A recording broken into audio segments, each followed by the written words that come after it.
Hey everyone, it's the Coasterologist here, bringing to you in-depth views and reviews of all the greatest thrill and extreme coasters in the land. Hopefully these videos will help you decide if you're wanting to climb aboard on your next visit by getting a first-hand look of what you'd be embarking on, complete with the full rating of the coaster based on comfort, on-loading, the positive G's or how the ride may make you feel crushed into your seat, airtime, that floating sensation that makes your stomach tingle, spinning, how dizzy the ride may make you feel, overall theming, and easing. Or, in other words, could an average person ride the coaster over and over again, or would they maybe need some time to catch their breath? With that, let's ride. Poster number 4 is Carolina Cyclone at Carowinds. Carolina Cyclone at Carowinds is a creaky relic from a bygone era, having first clattered onto the scene way back in March 1980.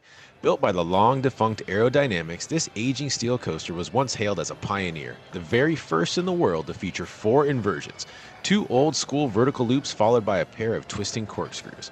But after more than 4.5 decades of relentless operation under the North Carolina sun and humidity, it now feels every bit its age, a rattling, unforgiving throwback that prioritizes nostalgia over any semblance of modern comfort. The ride's layout is modest by today's standards. You start with a slow, clanking ascent up a 95-foot lift hill, the chain grinding away like it's on its last legs. At the top, there's a brief dip and turn before the 65-foot drop, which builds to a modest top speed of just 41 miles per hour. Then come the inversions. The double loops hit with surprising amount of force for such a short coaster, but the real punishment begins in the corkscrews, where the track's decades of wear translate into sharp, jarring bumps and lateral shakes that slam you around without mercy. The trains themselves are part of the discomfort. Hard, unforgiving fiberglass seats with minimal, if any, padding, paired with restrictive over-the-shoulder restraints that lock you in tight. As a result, you get incredible head banging repeatedly against the restraints during the rougher sections, especially in the corkscrews and that final uphill helix that spirals you through a partially covered tunnel-like turn.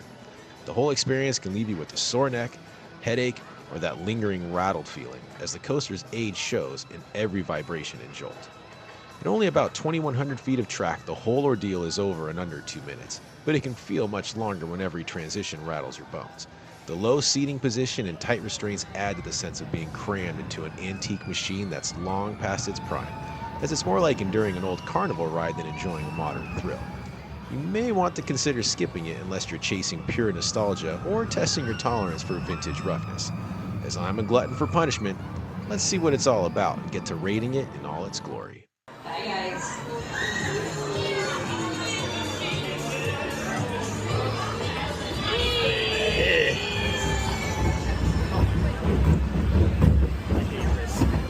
Oh, I can already tell I am not snug in here at all. Oh, I'm so laid back.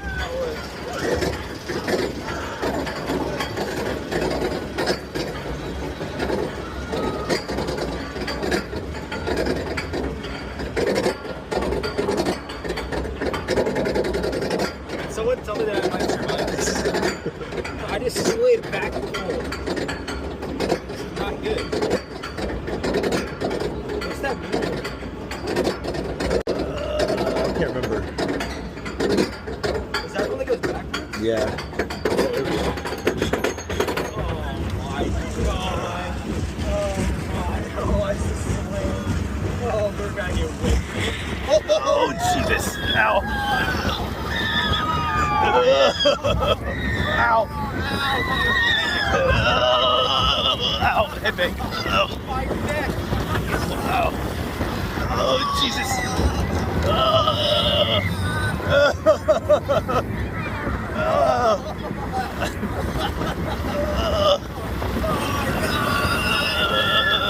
I just hit my neck so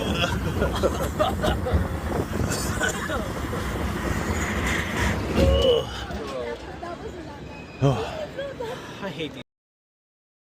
All right, now let's get to rating Carolina Cyclone, starting with comfort, where it gets a 2. An older aero track plus over-the-shoulder restraints equals noticeable headbanging and neck strain, especially in the corkscrews and transitions. For onloading, or positive Gs, it gets a 7. There's strong sustained positives in the bottoms of the 2 big vertical loops, up to 3.5 Gs, and the helix. It presses you down hard in a classic aero looper style, which is forceful and fun without being overwhelming for most. For airtime, We'll give it a 4. There's some floater hang time at the tops of the loops and off the first drop, especially in the back row, but it's definitely not an airtime machine like modern hypers, but better than many other vintage loopers. For spinning, we'll give it an 8. The two 360-degree barrel roll corkscrews give a solid twisting spinning sensation, and the final 450-degree uphill helix adds more rotational feel. It's the standout spinning around part of the layout and feels whirlwindy, especially from the ground or in the ride. Now for theming, we'll give it a 3. There's basically none on the ride itself. It sits in the colorful Carolina Boardwalk carnival style area of the park with some midway atmosphere and good photo ops under the corkscrew, but no ride specific story, props, or immersive elements, just a brightly painted classic aero coaster. For easing, I'll give it a 4. The transitions feel abrupt and awkward and contribute to the roughness, so it doesn't ease you through the experience as smoothly as modern coasters. It can also definitely beat you up a little bit, keeping you on the sidelines for a while. Finally, for the overall rating, I'll give it a 5. A solid classic with fun inversions and punch for its size, and it's still a park favorite for nostalgia and intensity. But the roughness holds it back from higher scores. Many folks may call it a meh or skip if the lines are long compared to Carowinds' modern headliners. However, it's probably worth a ride or two if you're at the park, especially if you like vintage loopers. So, what do you guys think? Too much pain for what it's worth? Or a modern classic you can't go without riding when you're at Carowinds? Let me know what you think in the comments.